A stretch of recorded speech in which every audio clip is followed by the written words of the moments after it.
Good morning. Today is Thursday, April 6th, 2023. It's 9 a.m. and this is a meeting of the Senate Natural Resources and Energy Committee.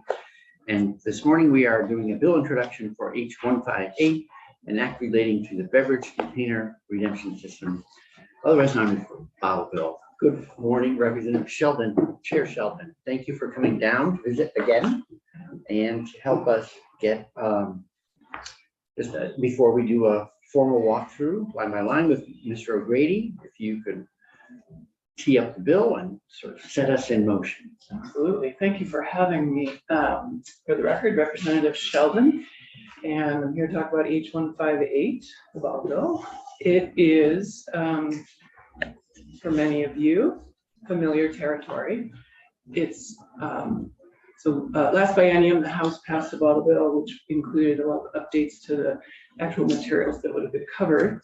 And then the Senate wisely had a working group improve it with some significant changes that sets up a producer responsibility organization. And I think it is a stronger bill, and it's incorporates those changes that the stakeholder group brought together. And it's, as you know, I think it's been a long time coming, updating the bottle bill. And this currently in Vermont, we only capture 46% of the beverage containers that we could be capturing under the bottle bill. In these changes, it will increase it to 90% of the potential. It is it's kind of long overdue, both from, I think, the types of containers that have been added to the market that are not covered, that actually, I think, create clarity for consumers, because there'll be more consistency across the beverage text. But then also our redemption centers currently are under a lot of strain. So what the bill does, it addresses a lot of the issues that last year's conversation brought out by standing up a producer responsibility organization and giving it a fair amount of time to get its feet under it and get working before we add the new materials. So we can, and the bill provides immediate relief to our redemption centers by raising the handling fee on the non-commingled bottles. And so many bottles are covered by a commingling agreement. It makes the sorting much simpler for the redemption centers. The bottles that are not require additional staff and labor to sort them. So this will give them, I think it's a 1 cent increase to the commingling fee, provide them immediate relief. Then we stand up the PRO, then we add the materials. And the materials that would be added significantly would be the water bottles and, wine bottles. And this is pretty consistent with what other bottle bill states across the country have, many have already done and are doing. And as you might recall, the glass was a significant issue a couple of years ago with the Chittenden Solid Waste District, and it just became apparent that there was a need and an opportunity, I think, to address that and bring it in.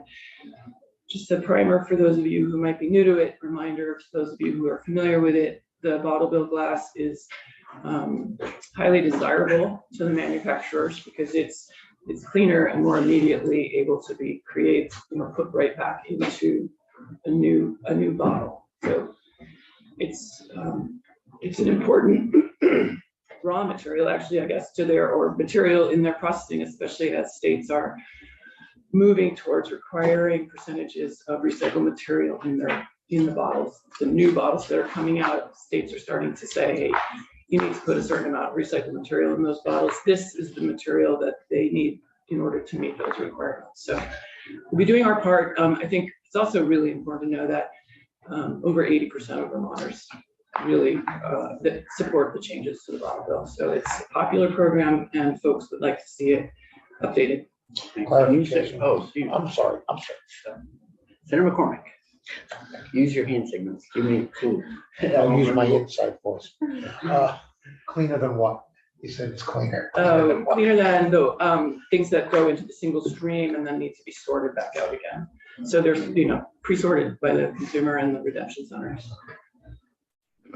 Do you have data, maybe not off the top of your head at this point, The concern about combing, not combing, singles glass coming out of the single stream recycling program versus out of the bottle bill. Can you say something about their fates and the likelihood that one ends up recycled or it ends up just being landfilled? Or, I mean, this was one of the struggles last year, quality of glass out of two different streams. Yeah. And I'm not sure where that's landed, a year later, if it's changed any.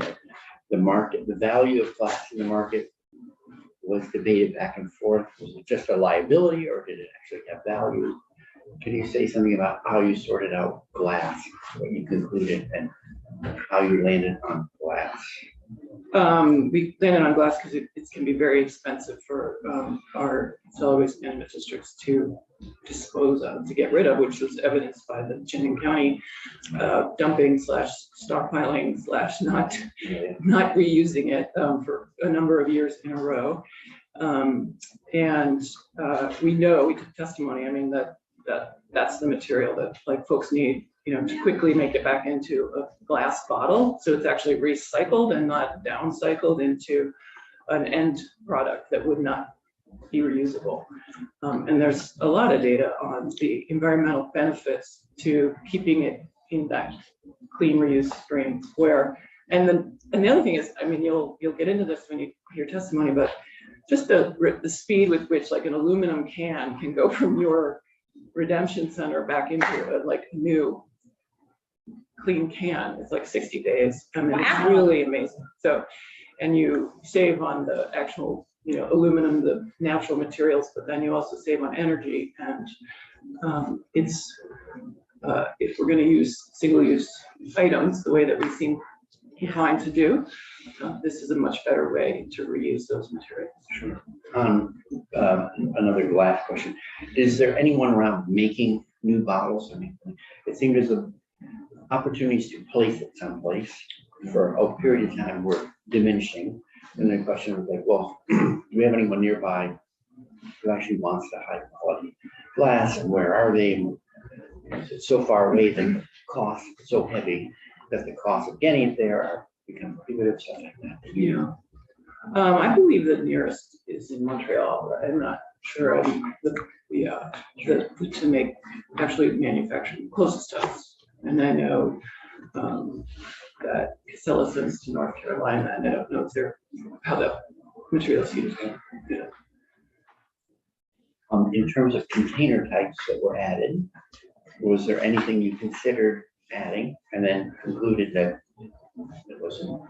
it was either not a good idea or premature, and so that you find a narrower scope than some people might have suggested from yes. The bill includes? Yes, definitely. So last year's bill included a lot of different types of packaging, and this one is really focused on like the water and wine bill. But it does include expanding in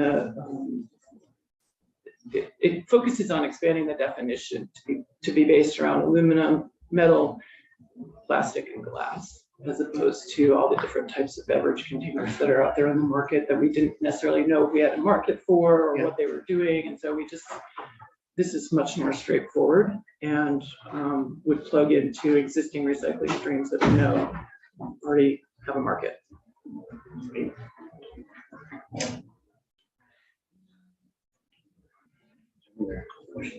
So there's been a debate for a long time. I think the nickel from 1970 or whatever it is, the first year when we started, would now, if we were starting now, inflation adjusted amount would be something like 34 cents or whatever. In the 30s, yeah. In the 30s. So it always begs the question: should we change the nickel to a higher fee? So did you look into a nickel versus a dime or even a higher number, and how did you sort out sticking with the nickel? Yeah, so we did stick with the nickel, and that has to do with working, with all the interested parties who are involved in the bill. Vermont's current rate, I think, is at a nickel is 75% recycle rate, and the bill we did. We looked at a number of different ways of addressing whether or not we needed to increase the deposit amount, and we landed where we did, which is keep it at a nickel unless the return rates in there, you'll see them in there, they go up incrementally. Once we add the new material, there's expected to be a time lag for consumers to start to understand that we've added the new material. So we've built in some space for that adjustment to happen. But for example, if we don't hit 75% in, I can't remember the year, then it's actually 2 years. We've given the PRO to bump that number up before the deposit rate would go up to 10 cents. It's capped at 10 cents in this bill. So, but there's 3 different increments, I think 75, 80 and 85% recycling rate. So there's the one kind of automatic step up in there, as opposed to we had some that had a number of them, some iterations that we looked at of the bill. This is where we landed. We felt like it was important to have it be automatic. And in fact, there have been some suggestions that you may hear as you take testimony that there be more checkbacks to the legislature. It's been a very long process.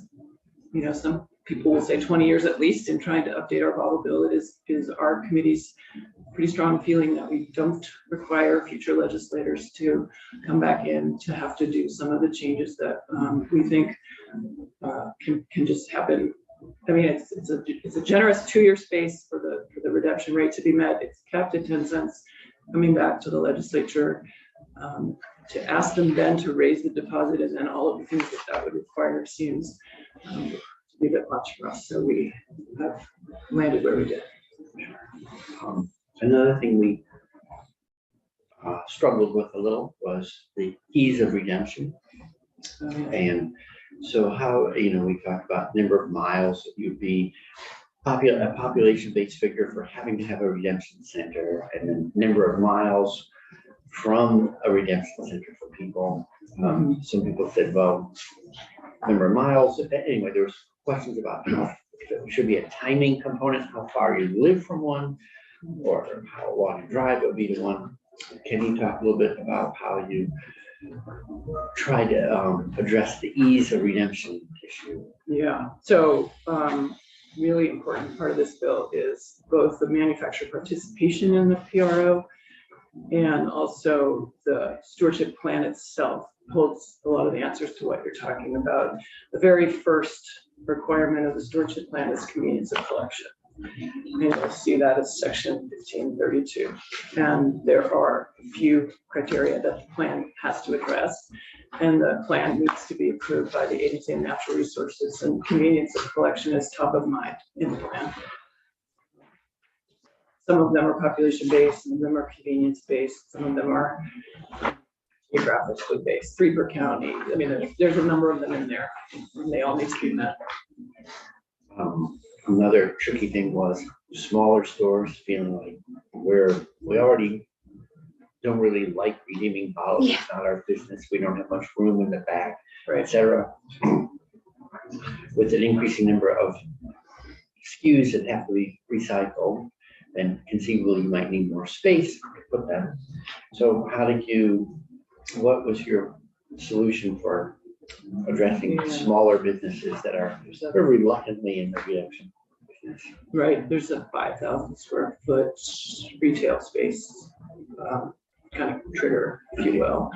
But additionally, I think it's important things to understand are that fewer sorts will mean fewer space. So even though there'll be more material, it won't take as much space because they don't have to have a separate bin for every single sort. That's one way. And the other is that there's technology that we heard about that will make it simpler for some particular rural areas where you could have a bag and that was you had a smartphone account. And so when they actually check, you drop your bag off, and when they actually check you in, they put your deposits back in to your account. I mean, there's changes coming that we hope will be integrated. The PRO will have a chance to integrate those into the system.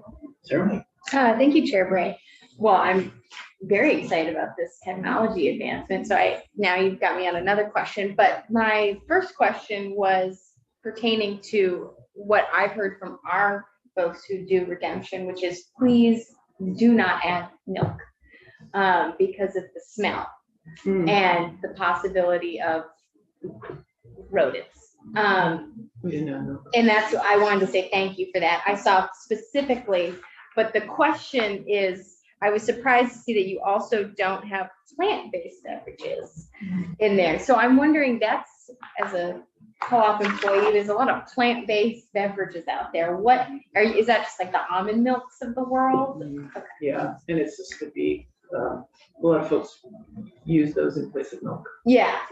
just to be even. So if you have a non-carbonated, like fruit juice, that's not considered a plant-based beverage. Fruit juice will be in here. Yeah, okay. Just want to check. Depending on the container. Okay, You may not be able to call it milk for much longer. I've heard of Peter Welch is trying. Senator McClung. Thanks. We, years ago, there was like the gospel, which was reduce, reuse, recycle. Okay, this is about recycling. Yeah, it is. And reduce is this, which I did not honor this morning because I'm upstairs and then I cut there. So it's stairs, because it's easier. But we didn't address reducing the uses of these containers at all. Not in this bill, we didn't. Okay. But I will say that in the reuse, I think that, I know Oregon brewers, for example, have agreed voluntarily, I believe, to just use the same bottle, and they're into reuse, which I would anticipate would come. And we also did learn that this is a good incremental step towards setting up a reuse program. So having a facility where we could properly sterilize, particularly the glass, would be really helpful. Well, it's owner responsibility, manufacturer responsibility. They could set up their own. You could, yeah, like Oregon did. And they have a different system, but they do have a good comprehensive bottle bill, and it did result in the brewers getting together and doing. Well, I don't know about everyone. I think Mark and I are old enough to remember. Everyone in America, I think, had a milk box by the door. Yeah. And you put your empties in it, I did and the too, milkman took your empties and let you get milk. yeah. And same with Coca-Cola bottles. It was not a hardship. It was not Two cents, too simple. no, 2 cents to return The little a Coke. Coca-Cola bottle, and that was like 40% of the cost. Yeah. It cost a nickel. Okay, but so I guess I'm happier than I was when I started to ask the question. It seemed to me that we're not going anywhere near reuse or even, reduce or reuse, but at least that door is open. Yeah, and honestly, if our small sample size of our committee is any indication, I would say that the number of people using a water bottle, just a plastic water bottle daily, at the beginning of when we took the bill up last biennium versus at the end. And when folks are having to face a bag full of plastic water bottles, I think it might Yeah. make them realize Holy smokes. their impact much more than either throwing it in the trash or even in their blue bin. So I think that it does have that ancillary benefit, but it is not called out directly in the bill. Clearly you've moved ahead and included water. There was a lot of concern last year. We hear it every time we do something different than our neighbors. So how did how did you sort out the concern that people had? Well, everyone's going to go over to New Hampshire, for instance, and buy these products instead. Yeah, I mean, there's clear evidence with the accumulation of our sheets every year that we're not losing money on that, on fraud. I Right. mean, we have a few $1 million in the bank every year for the Clean Water Fund. So right there, I'm not sure that I can worry too much about it. And then also additionally, manufacturers don't have to put the nickel deposit on the bottles they sell in states that don't have it. Right. So really, those 2 points together for me don't make Sure. it a non-issue. Manufacturer's choice, use as sort of a universal label. Yeah. Great. Maybe one day we'll get New Hampshire. Did you, maybe, I guess it's a PRO decision. Last year we visited an automated facility in Morrisville where every bottle was scanned and then they went through, they got crushed. So they ended up getting sorted into little bins, for a lot less space and all the rest. Is that what you're anticipating the PRO will sort through and that maybe that becomes a standard for people? Yeah, I don't think that we can get into how they're gonna do it, but that's definitely, we heard from the person in Morrisville who has that facility. And it seems to be working very well for them. I think that goes in the technology bucket. This is getting simpler, not harder. And I think there'll be lots of creative solutions that come along.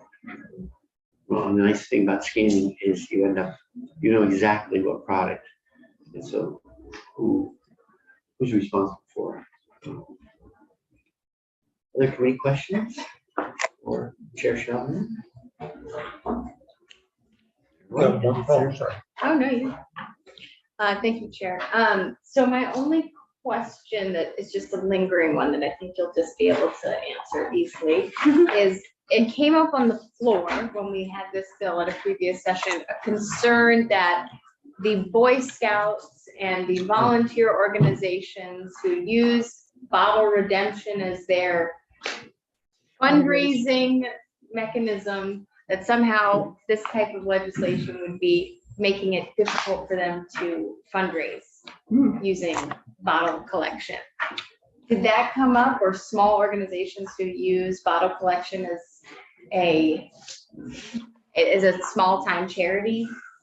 Fundraising? Well, what I would say is they'll have more opportunity because there'll be more materials available to them. But I feel like I was just looking through my notes and have something on that, but it's not popping right back in. It's sort of a accounting of. It's one of those lingering ones that, like, I remember someone bringing up, and it's like, I guess that could be an issue. I hadn't heard of It it. won't change that. Okay, people can still donate their bottles to whoever they want to donate. Last question to you, Senator McCormick. No. Oh, I guess I did.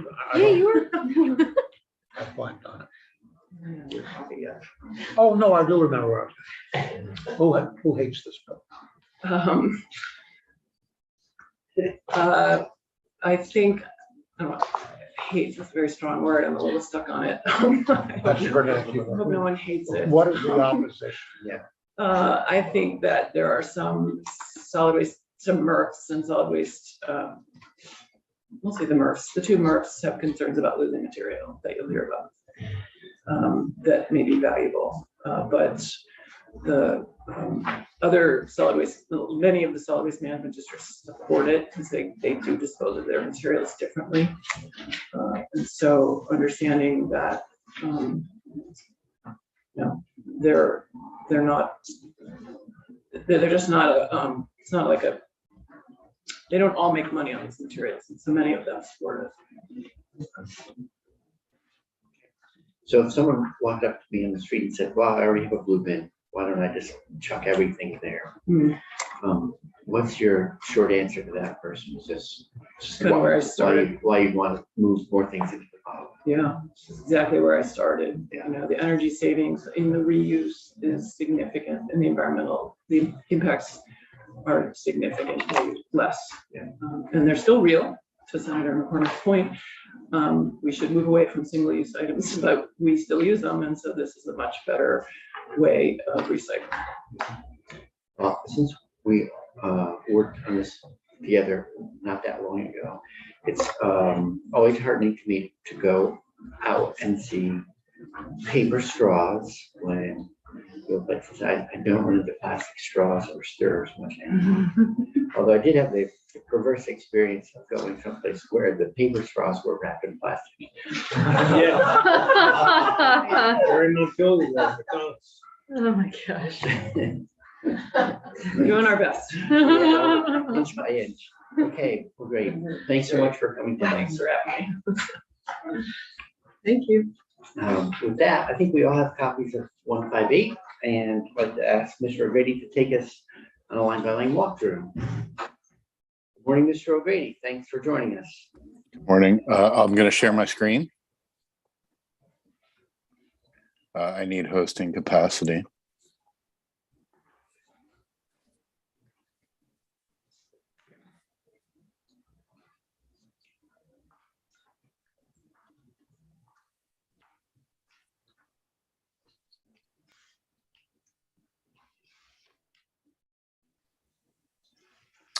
Okay, can you see my screen? Yep. Yes, sir. All right, generally, before I start walking through the line by line, I want to tell you the major things that the bill does. It does 7 major things and multiple other minor things, but I'll focus on the major things right now. First, beginning in January 1, 2027, it expands the scope of the bottle bill to include all drinks in liquid form intended for human consumption when they are in a metal, aluminum, PET, HDPE, plastic, or glass, except for milk, dairy beverages, plant-based beverages, non-alcoholic cider, and medical food. The second major thing it does is it imposes a 15-cent deposit on vinous beverage containers. So 15-cent deposit on wine. That goes into effect January 1, 2027. The third major thing it does, it accepts direct-to-consumer alcohol sales from the deposit and labeling requirements, and that goes into effect July 1, 2023.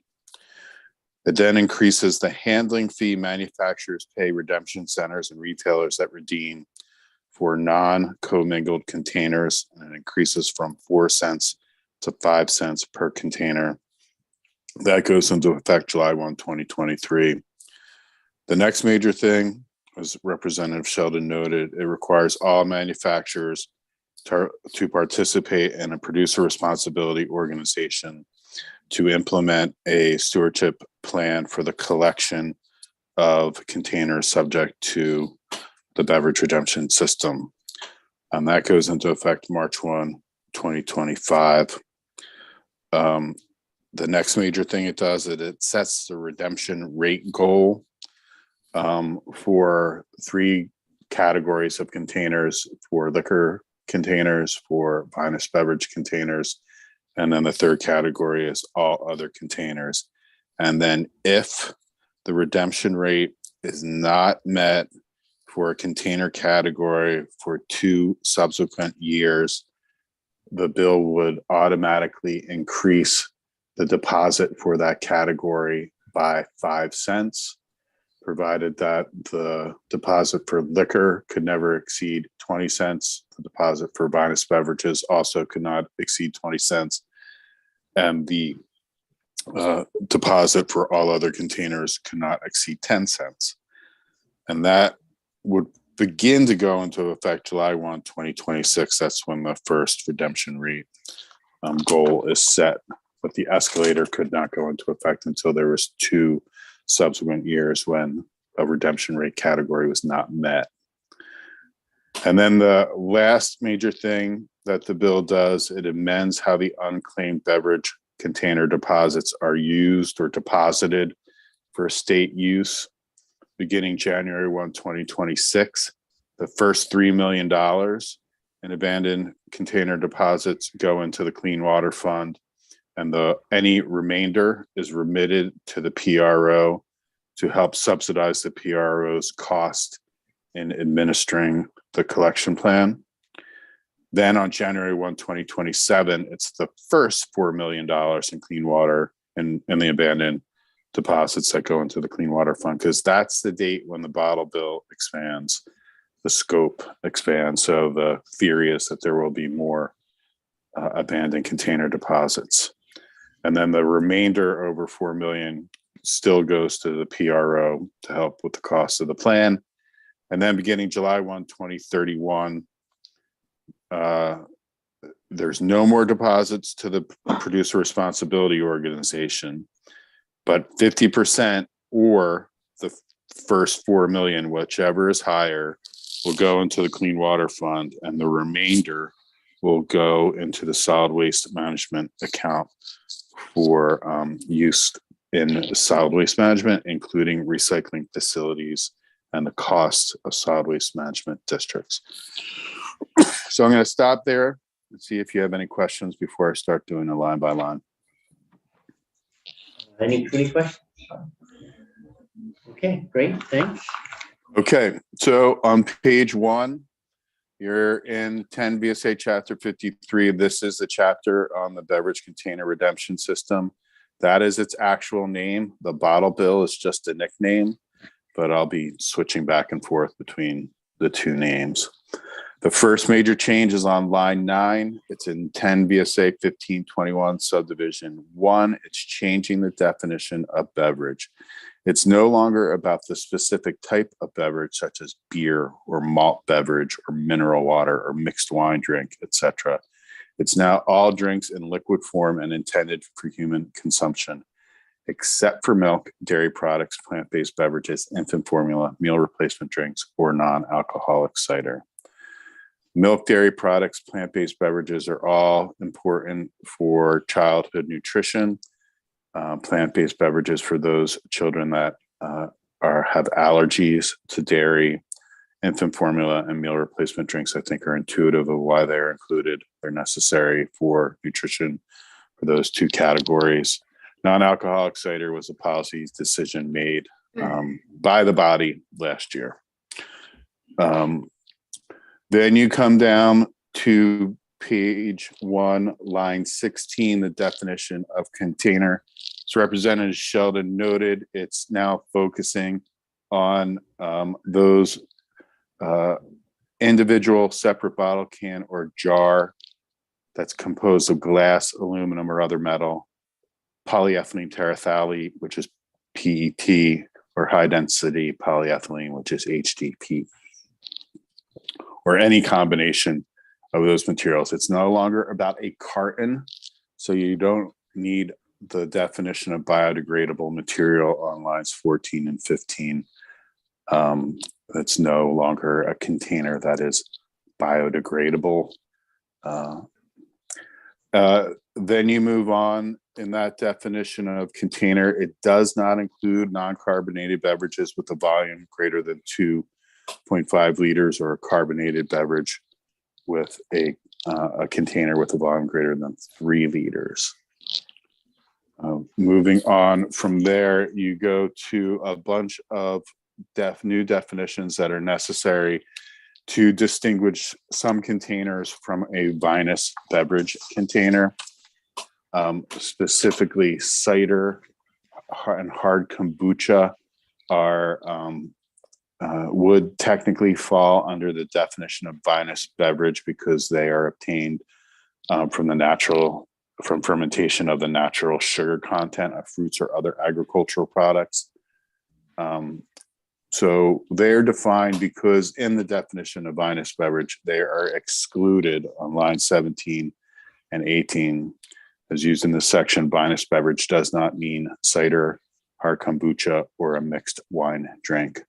So cider, hard kombucha, or mixed wine drink will have a 5-cent deposit per container, while a wine container will have a deposit of 15 cents. You'll see, moving on from there in section 1522, this is where the deposit amounts are assessed. You'll see that except with respect to beverage containers that contain liquor, a deposit of 5 cents shall be paid by the consumer on each beverage container. And then on page 4, lines 2 through 5, it says with respect to beverage containers that contain a vinous beverage, a deposit of 15 cents shall be paid by the consumer on each beverage container. You'll see that the small liquor bottles, those that are less than or 50 milliliters or less, are still not subject to the deposit.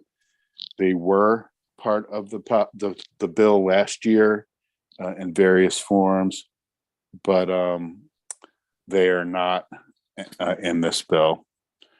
And then on line 11, beginning January 15, 2024, the Commissioner of Liquor and Lottery reports to A&R the amount of liquor bottles collected and the redemption rate for liquor. Liquor is managed and administered and sold by the Department of Liquor and Lottery. They currently run a collection system for redeemed bottles. They currently retain the abandoned container deposits. They are not going to be part of the PRO because they are effectively running their own PRO.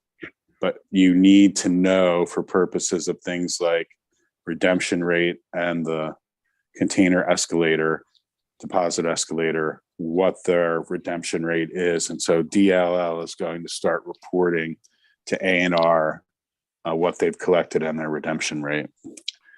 And then moving down onto page 5, at the top of page 5, you'll see that the manufacturer distributor is going to pay redemption centers or retailers that redeem 5 cents per container for containers of beverage brands that are not part of the co-mingling program.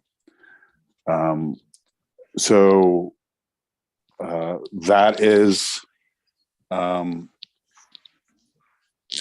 what Representative Sheldon noted as the increase of the handling fee. On page 5, lines 3 through 9, you'll see that direct to consumer sales of alcoholic beverages authorized under 7 VSA 27.7 are going to be exempt from the container deposit, the labeling requirements, and the abandoned container deposit requirements. There's effectively no way for, say, a vineyard in California that sells directly to the consumer to collect the deposit and have a way to send the deposit back.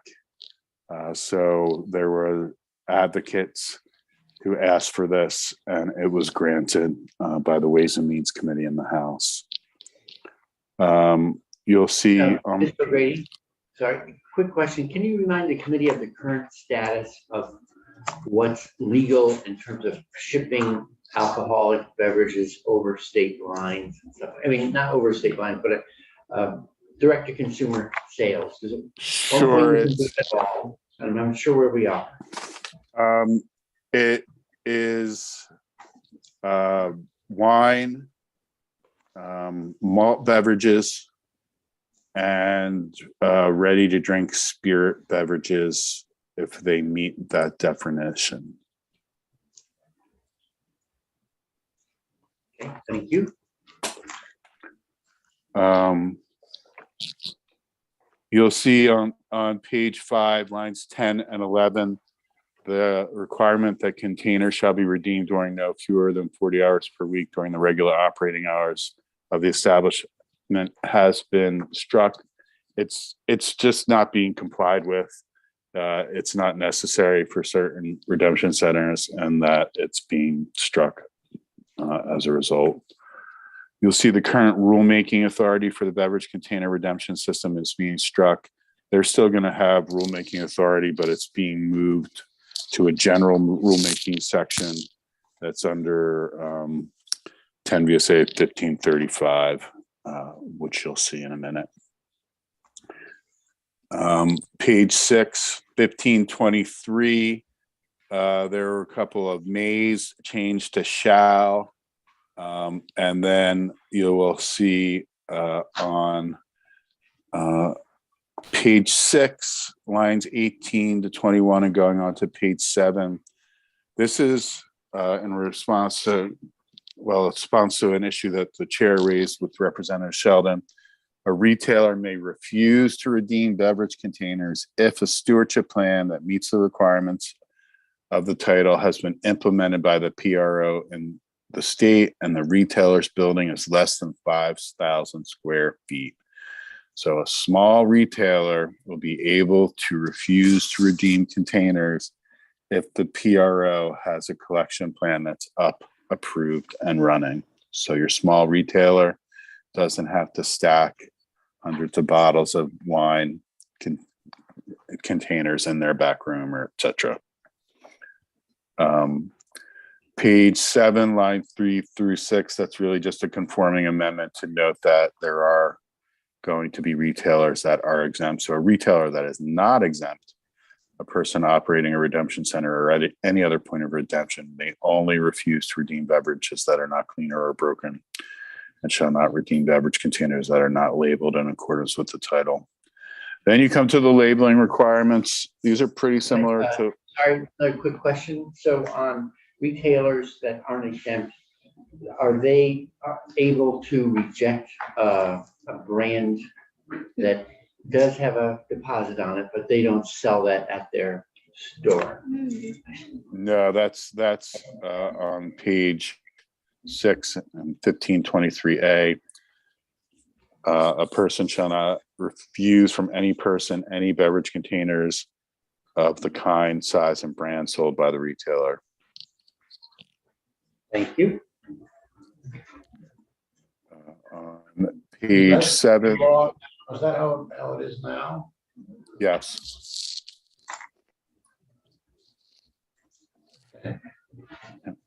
Page 7, line 7, the labeling requirement. Most of these you saw last year in this version of the bill, or that version of the bill. So currently the redemption requirements, or the labeling requirements, require that the container be labeled with certain information. Currently, for metal containers, that information has to be on the top of the container. That can be problematic. So what is being proposed is that every beverage container sold or offered for sale shall clearly indicate by embossing on the normal product label, imprinting on the normal product label, or an other approved method secured to the container. It has to say Vermont or VT, and it has to say one of the following: the refund value of the container, so 5 cents, like for example, the words refund value, or the letters RV. So the label shall be on the top lid, the side of the container, or in a clearly visible location on the beverage container. In effect, this is just giving the manufacturer distributor options depending on their container, the size of the container, whether it's being sold in other states. So it has to include the deposit information from other states, etc. So that is why the labeling is being changed. You will also see on page 8, lines 1 through 5, the requirement that each beverage container shall include a UPC code and a barcode. So a UPC code is a 12-digit code that identifies the specific beverage and its container, and a barcode is a readable, scannable version of that. This will help with sorting and by scanning the container so that hopefully sorting will become more efficient. On page 8, line 15 through 21, this regards the labeling of Vinous beverage containers. Before I go through that, I want to show you that this provision has already been implemented for liquor bottles on lines 10 through 13. When liquor came into the system in 1991, I think, the state allowed them to be labeled with stickers, and they still get labeled with stickers. So if you buy a bottle of tequila from Mexico, it's not going to have on its manufactured label all the Vermont deposit information. It will have a little sticker on it. And so that's what Vinous beverage is: containers, wine from outside of the United States or even inside the United States. The secretary may allow a manufacturer, distributor, or retailer of Vinous beverage containers to attach a conspicuous adhesive sticker to the container to indicate the deposit information required in subsection A, provided that the size, placement, and adhesive qualities of the sticker are as approved by the secretary. If the secretary allows the use of an adhesive sticker, the sticker shall be affixed by the manufacturer, distributor, or the retailer. Page 9, Sorry, quick question on it. So a manufacturer, vineyard, whatever, a vineyard out of state that's intending to sell into Vermont may go ahead and opt to place the sticker on themselves. But if they don't, then the distributor in Vermont will have the obligation before it gets into a store of applying that. Is that how it's gonna work? yeah, I expect that the distributor and the vineyard will enter some sort of agreement for who is going to label. If I'm the vineyard, I would say in my sales agreement that the distributor assumes all responsibility for labeling the container for sale in the state. Okay, but it can go all the way down to the retail level, but I think last Right, year we and heard. if I'm Stickers the being dis- sticker for the case, you know, and then when you put it on the shelf, you have to Yeah. put the sticker. something like that. Yeah. Okay, Yeah, I think it'll all be dealt with in sales agreements. So who's going to pass the requirement to whom and who ends up with it ultimately. great. I know that one of the complaints against this last year was that when Maine, I think, did covered wine, they had something like, they said they had to hire 5 people just to apply stickers to wine bottles, and it was a big expense. So sounds like this is a workaround that doesn't necessarily require engage the state at all in applying stickers. Right. Well, Maine sells its wine through its state liquor control, where Vermont does not sell beer Yeah. or wine or ready to drink spirit beverages through its liquor control. Thank you. Page 9, you just saw this provision in S80 1527. The penalty is being struck because it's now going to be, if it's not already, covered by enforcement under 10 VSA Chapter 201. Moving down page 9, line 6, 1529. Redemption centers are currently required to obtain a certification from the secretary in order to determine where they are and the requirements for operation. They will continue to have to get that certification from A&R until, where is it?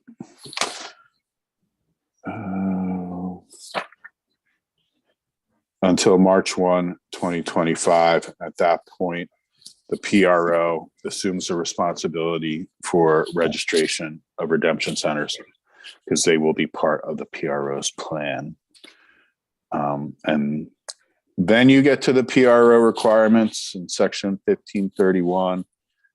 Many of these provisions generally are similar to any extended producer responsibility program that the state has adopted. For example, there's effectively the sales ban. No manufacturer or distributor may sell or distribute a beverage container in the state without participating in the secretary approved PRO. Then you get the requirement that the PRO has to apply to the secretary to form the PRO in order to fulfill the requirements. And then the secretary may approve the PRO if the PRO has the capacity to administer the requirements of this plan. The PRO does not create unreasonable burdens or barriers to others joining the PRO. And then you go down to what the PRO has to do. They have to maintain a website that identifies the name and contact information of each manufacturer participating in the PRO and the name of each beverage and the container size covered by the stewardship plan that the PRO is implementing. If the PRO fails to implement the requirements of the chapter, the rules adopted by the secretary, or an approved stewardship plan, the secretary may dissolve the PRO. If the PRO is never formed, say the manufacturers say we're going to, have a standoff and we're not going to form one, the secretary shall either require the formation of the PRO through its enforcement authority or adopt and administer a plan that meets the requirements of the section for the plan. If the secretary administers the plan, they basically charge the manufacturers a VIG, a 10% on top of the cost of the plan. So basically, it's an incentive for the manufacturers to form the PRO. Otherwise, they're going to be charged even more than the actual cost of the plan.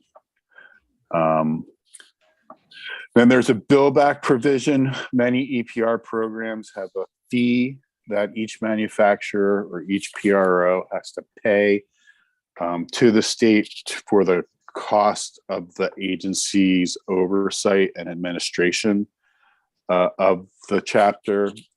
This program doesn't have a fee. It has a bill back provision. The PRO reimburses A&R for the cost of the overseeing the administration of the program.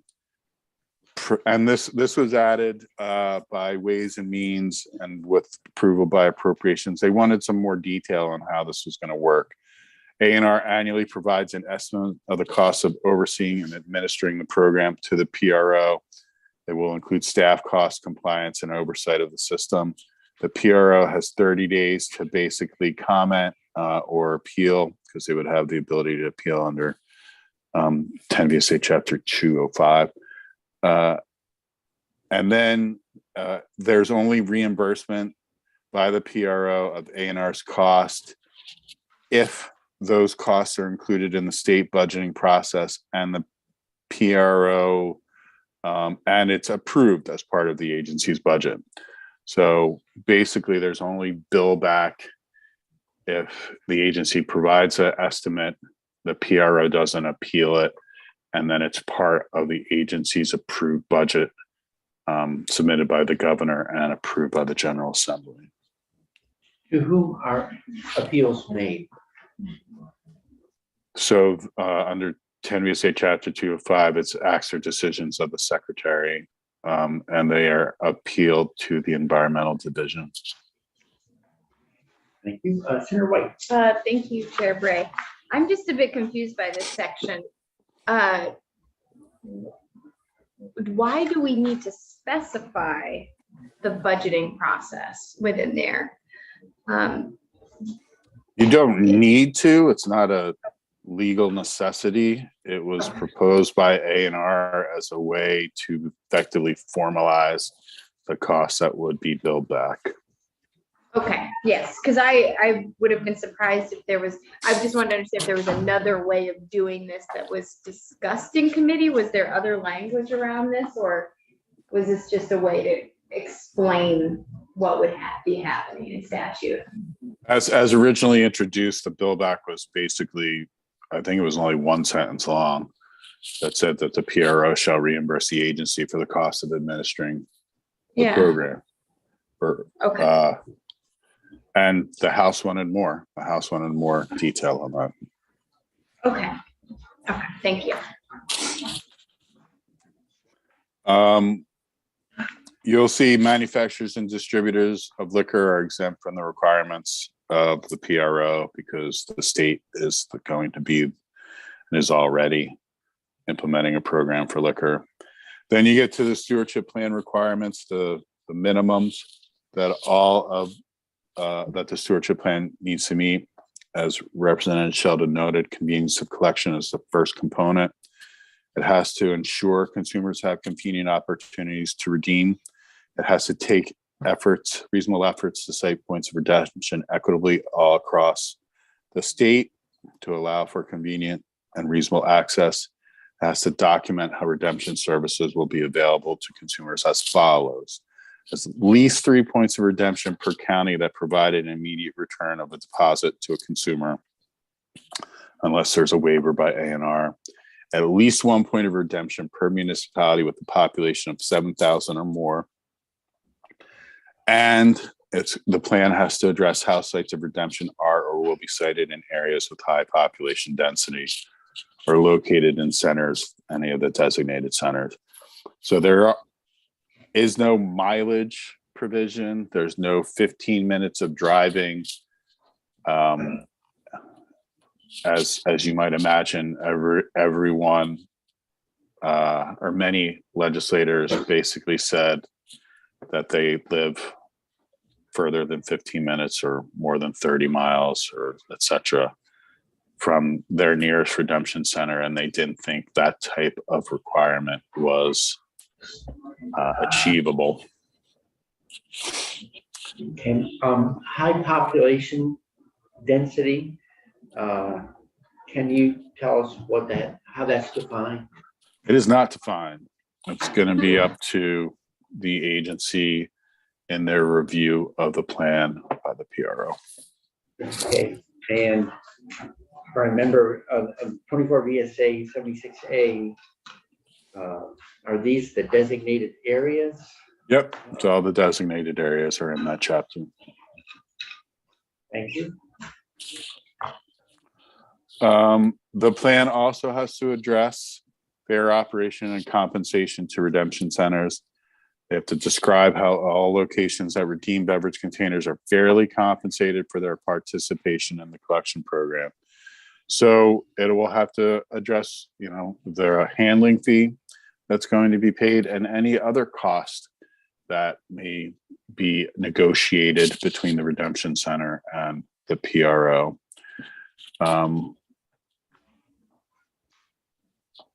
And then Another quick question, sorry, catching up here on the ease of redemption. So if someone says, I live so far away, it's too hard for me, I'm not gonna do it. And they blue bin their materials anyway, even though they have a deposit, which we know it already happens that way.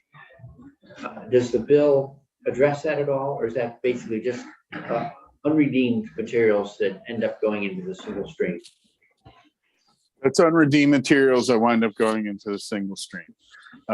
There, as currently proposed, there was originally a provision that would have addressed whether to compensate MRFs and other similar facilities for what they contribute to the plan. So if all the PRO manufacturers' containers are going to the MRF, and the MRF is the one that's handling them, shouldn't the MRF get some reimbursement for those costs or contribution to the PRO's success?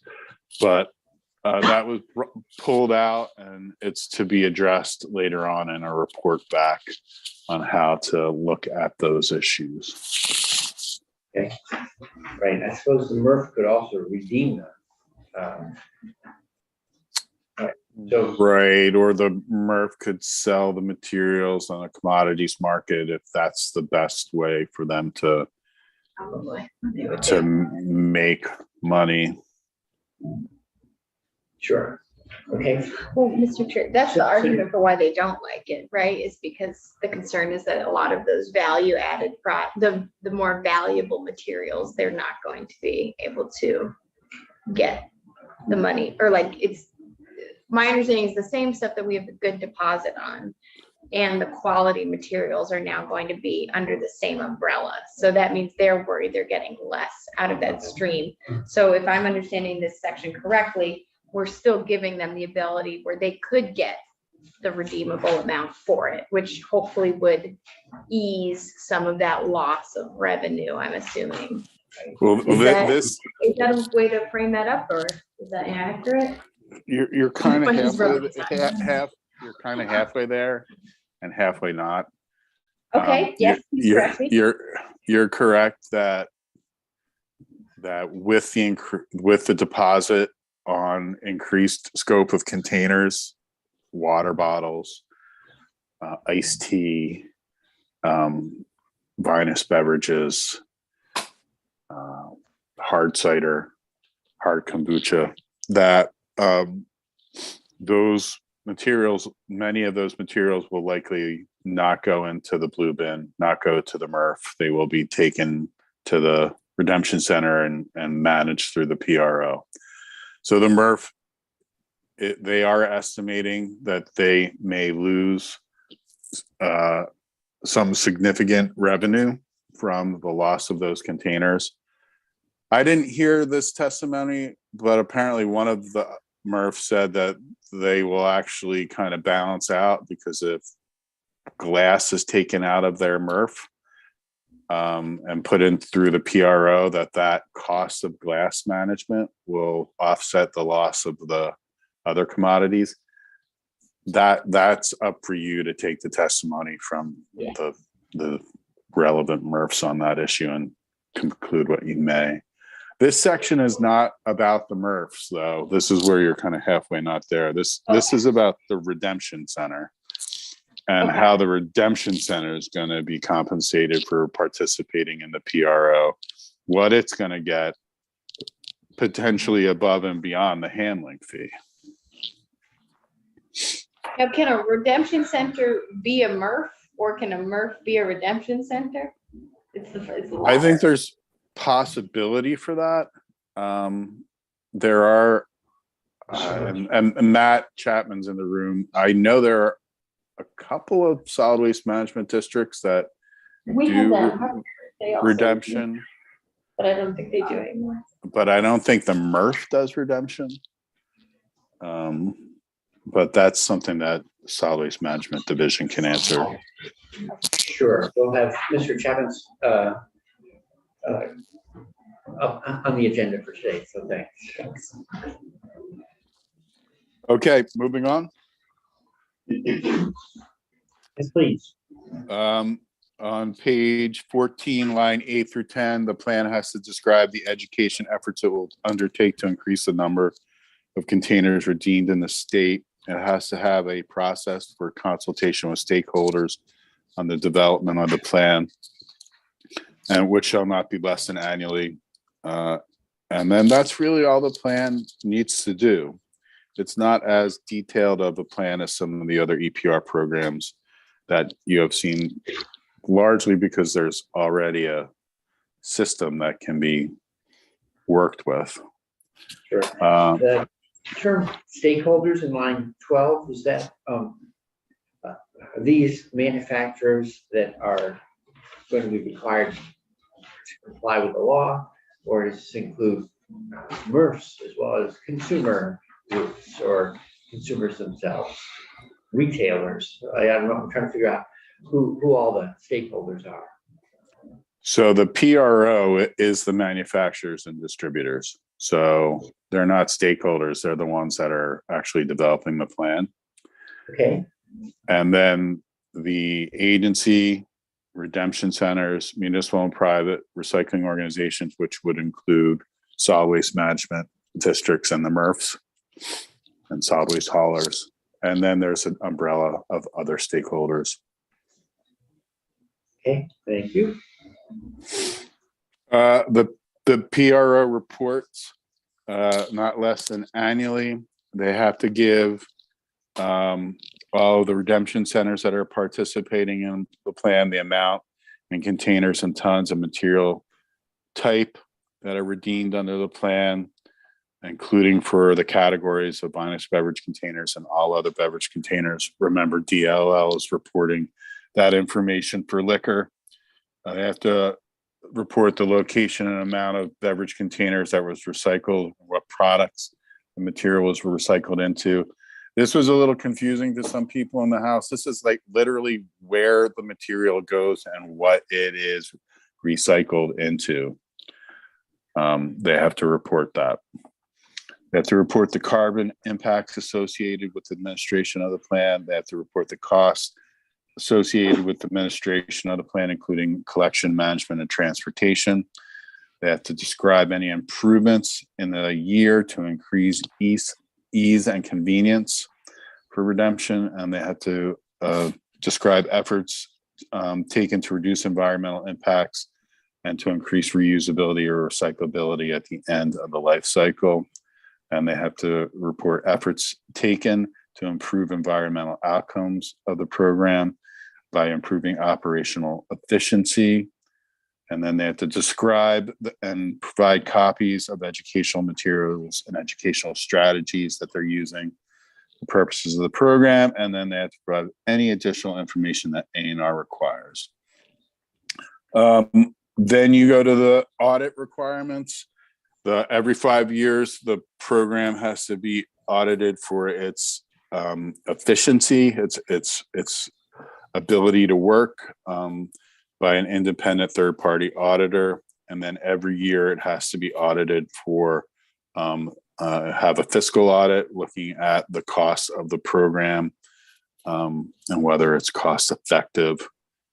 And then you get to the redemption container rates, the goals on page 17, line 9, 1534. You'll see the goals set out on lines 13 through 16, and they go up effectively 5 cents it's really every 4 to 5 years, but that's really about how we shifted the effective date from 2025 last year to 2026 this year. It's really every 5 years, the redemption rate goes up 5%. Then on line 17, you'll see that A&R reports to you, the General Assembly, annually with the redemption rates for the 3 containers, the 3 categories of containers: liquor, finest beverages, and all others. And then you get to the automatic escalator, page 18, lines 6 through 16.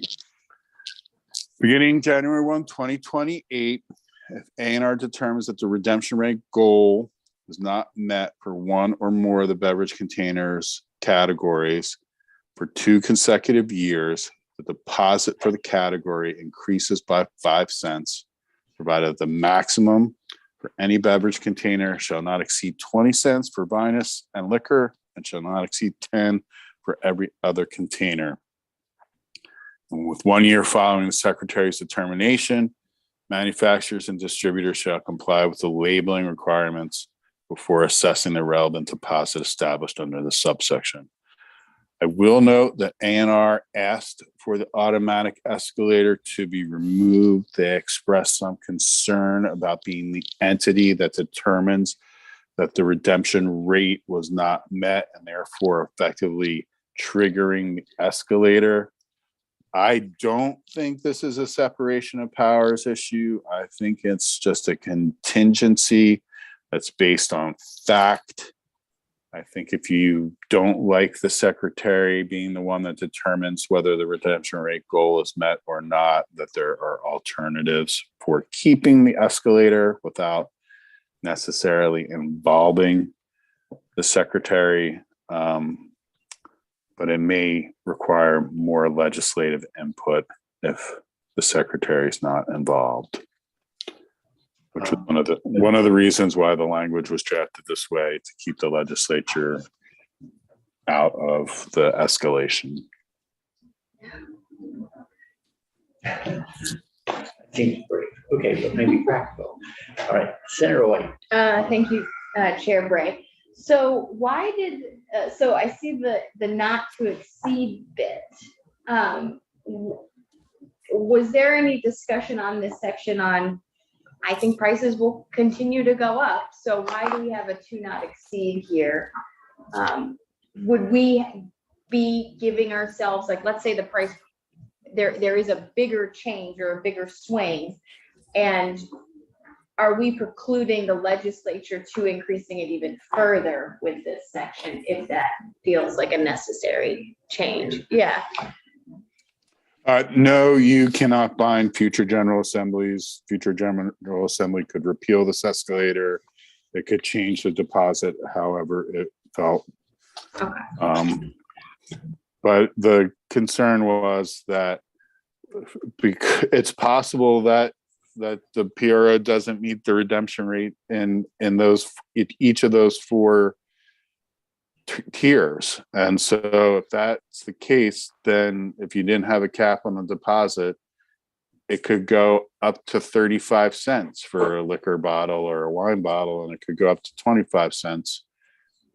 Actually, it could go up to 40 cents for a liquor or wine bottle, or it could go up to 25 cents for all others. And there was just, I think the retailers and the manufacturers had just some anxiety about that possibility. So that's why it was capped. Okay, I would be interested in exploring this section in particular because it does feel like we are a little deja vu, I'm sure, with the conversations that originally happened with the bottle bill, where they I mean, the prices have changed drastically for things since we introduced the bottle bill decades ago. And I worry that we're setting ourselves up with a cap here. Remember, this isn't about the price of the product. This is about Yes, to meet the gap of it's the deposit that's paid. So this is Yeah. on top of the price of the product. Yep. That, Okay. yeah, no, I understand what you're saying. Mr. Brady, do you happen to know what the range of deposit amounts is currently for, say, like a regular bottle of soda? I mean, I don't know if you surveyed it all as part of your work on the bill. Do you mean Other in other states? Yeah, I think the highest, I think currently it's 10, but Oregon has the ability to go to 15. I can research that for you. There's probably people in the room that know that right now. sure. Okay, well, thank you. Yeah, so we'll ask other folks so you don't spend your time on that one. Thank you. On page 18, lines 17 through 19, you'll see the rulemaking. It's a general rulemaking to administer the requirements of the chapter. Page 19, you saw this in the EPR program for household hazardous products. It basically is immunization from state antitrust liability because the manufacturers, distributors will be working together under the PRO, but they only have that liability for the purposes of collection, transport, processing, and management of the beverage containers as required by the chapter. You will see line 11 that the antitrust immunity does not extend to those manufacturers affecting the price of beverage containers or any agreement restricting the geographic area in which the product is sold. And that brings you out of the PRO. It brings you out of the beverage container redemption system chapter, and then you get into several sections related to how the abandoned deposits move. Right now, Before we go on, can I, another quick question? Sorry, bottom of page 18, line 18, under rulemaking says secretary may adopt rules. I'm just curious if there's discussion about may versus shall in this one. well, this comes back to whether or not you need to mandate rules or not. Discretionary rulemaking, in my opinion, is preferable to mandated rules because an agency may not need rules to implement a program. And then there's a mandate on the books for them to adopt rules. I think this program is probably one where they may not need to adopt rules, but they may also. The beverage container redemption system already has a rule. It's probably going to need to be revised in order to conform with the new requirements, but that's a policy decision if you're going to mandate rules or leave them discretionary. I'm a proponent of having discretionary rulemaking for most agency programs, but that's up to you. No, just asking. Thank you. Section 2, this is how the abandoned beverage container deposits move. Currently, the abandoned beverage container deposits, all of those remitted to the Commissioner of Taxes are deposited into the Clean Water Fund. This section provides that the first 3 million that are remitted will go into the Clean Water Fund, and the remainder will go to the PRO for the cost of administering the stewardship plan. Section 3, which would go into effect in 2027 when the bottle bill expands, would increase the amount that initially goes or has to go into the Clean Water Fund before any excess goes to the PRO. And then Section 3A provides that what happens in 2031 when the PRO is no longer receiving any of the abandoned container deposits, the Commissioner of Taxes annually shall deposit 50% or the first 4 million of the abandoned beverage containers, whichever is greater, into the Clean Water Fund. The remainder goes into the Solid Waste Management Assistance Account. Section 4 is just A&R's type procedures for public participation. The plan that the PRO is going to submit is going to be a type 3 procedure. You'll see that on page 23, lines 1 and 2. And section 5 is amending the Clean Water Fund, making a conforming change based on how the abandoned beverage container deposit is moved. It's not that they are going to be remitted, because as you just noted, some of what is remitted will go to the PRO, some of what is remitted will ultimately in 2031 go to the Solid Waste Management Assistance Account. This now provides that what goes into the Clean Water Fund is what is required to be deposited into the fund under 10 VSA Chapter 53. Section 6 is how the money gets deposited in the Solid Waste Management Assistance Account beginning in 2031. You'll see all the things that go into the Solid Waste Management Assistance Account. The unclaimed beverage deposits allocated to the account under 10 VSA Chapter 53 will now be one of those. Mr. O'Grady, before we leave page 24, lines 10 through 12, notwithstanding any contrary provisions, 32 VSH, Chapter 7, so Chapter 5, what's that cross-referencing? That what? Could you give me the line number? Lines 10 through 12 on that same page, the notwithstanding language. That is the default language for, that's notwithstanding the default language of special funds. In 32 VSA Chapter 7, Subchapter 5, there are multiple requirements for how a special fund works. And one of those is that unexpended balances at the end of each fiscal year go back to the general fund. And any earnings, any interest on any special fund also goes back at the end of the fiscal year. So this notwithstands those requirements and keeps in the Clean Water Fund any unexpended balances and the interest earned on the balance. Okay. So that sends the money back automatically. Does this also prevent it from being swept? That's what this language does. It doesn't send it back automatically. 32 VSA Chapter 7, Subchapter 5 provides that everything goes back automatically unless you notwithstand it. So this notwithstands the sweeping of the fund at the end of the year. Thank you.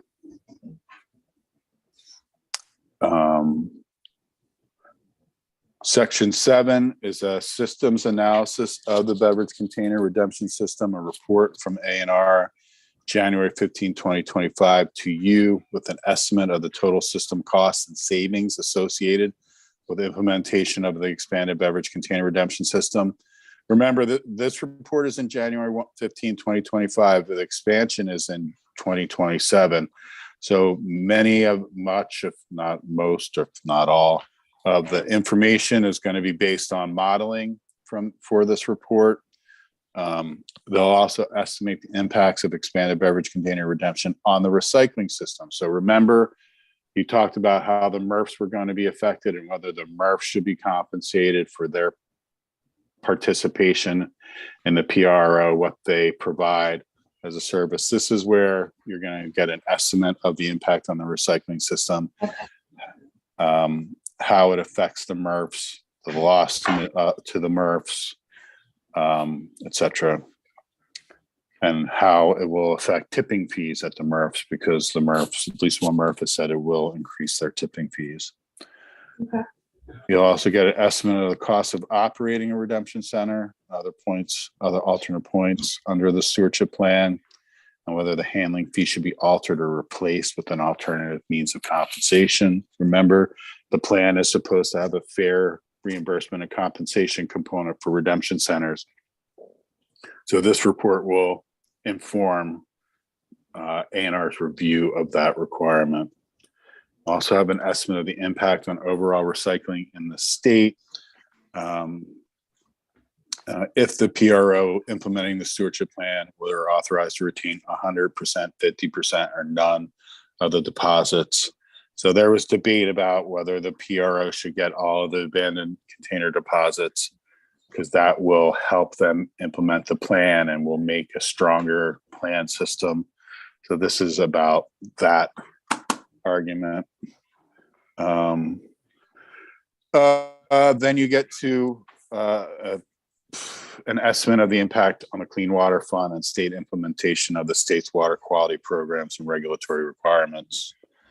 Section 8 repeals the requirement that all beverage containers be registered with A&R in order to be sold. Remember, every beverage container has to be part of the PRO in order to be sold, and it has to be on the PRO's website.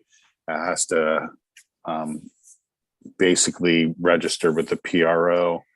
And same with redemption centers. No longer would they be registering with A&R because they are going to be part of the PRO. Section 9 gives A&R some transition flexibility for about a year once the beverage container scope is expanded.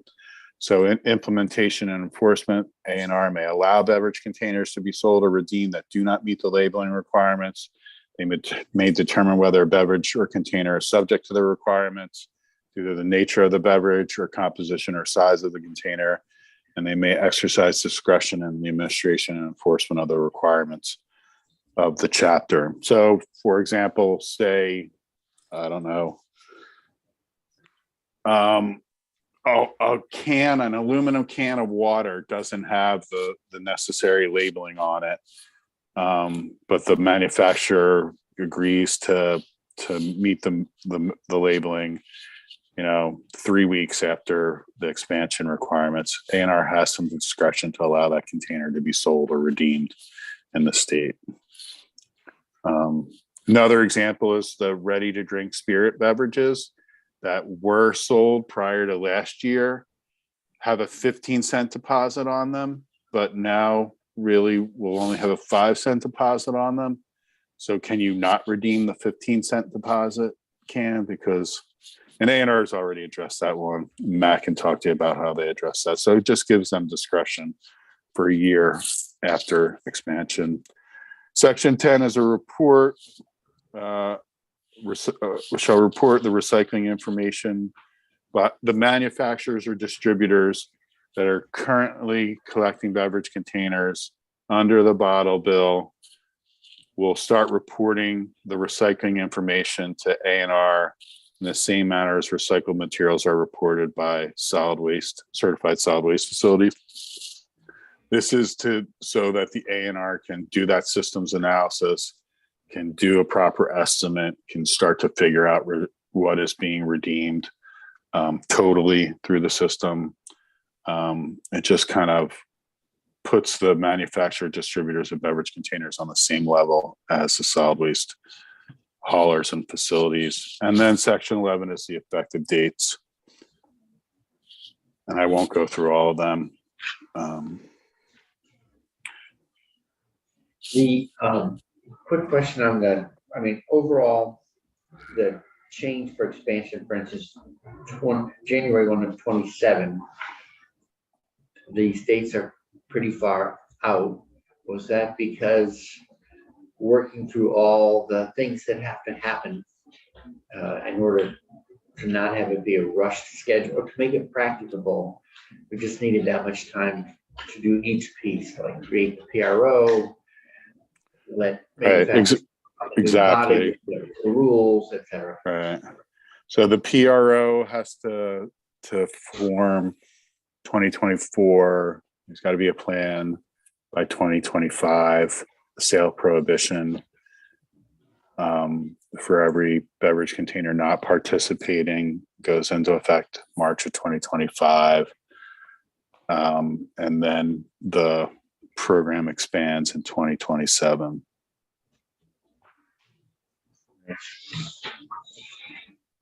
Right. Thank you very much for solid walk through and go. Any committee questions for Mr. O'Grady?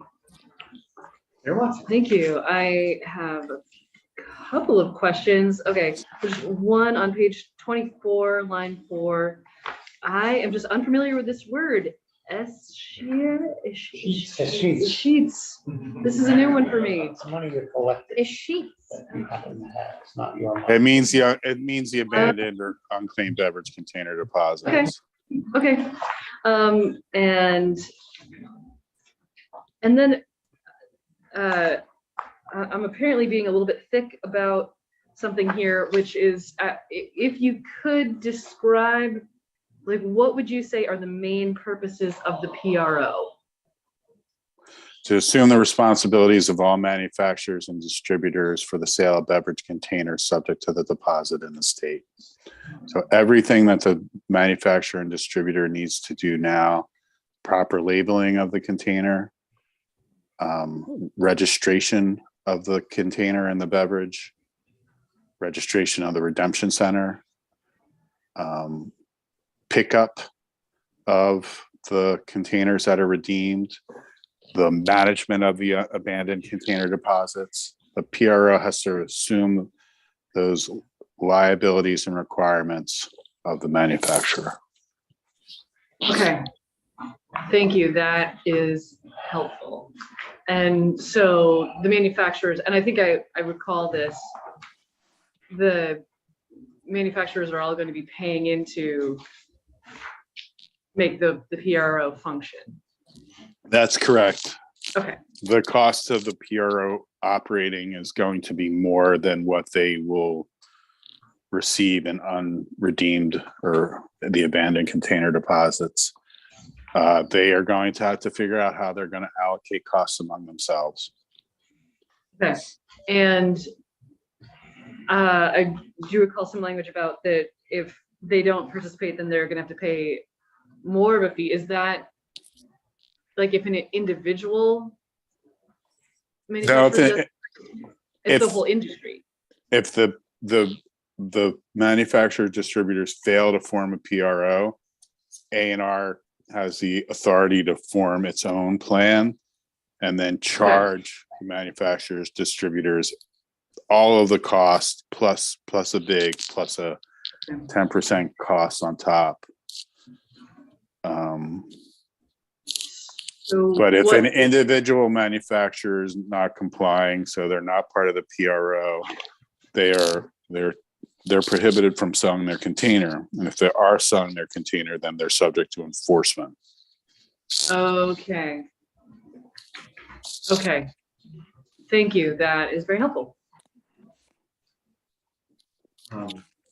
Mr. Ray, where do we, I'm looking at page 15 where it talks about, for instance, line 16 through 21, like reducing environmental impacts, improving environmental outcomes.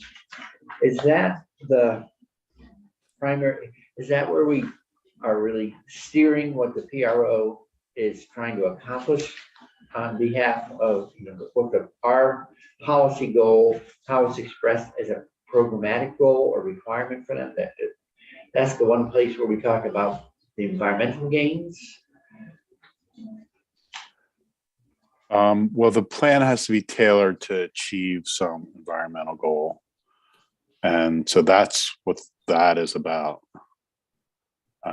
It's vague, but there's discretion there for the agency to work with the PRO. I am currently scheduled in another committee right now. Okay. Well, so thanks so much for sticking with us and getting through the whole bill. And with that, we have been here an hour and a half straight. So we'll take a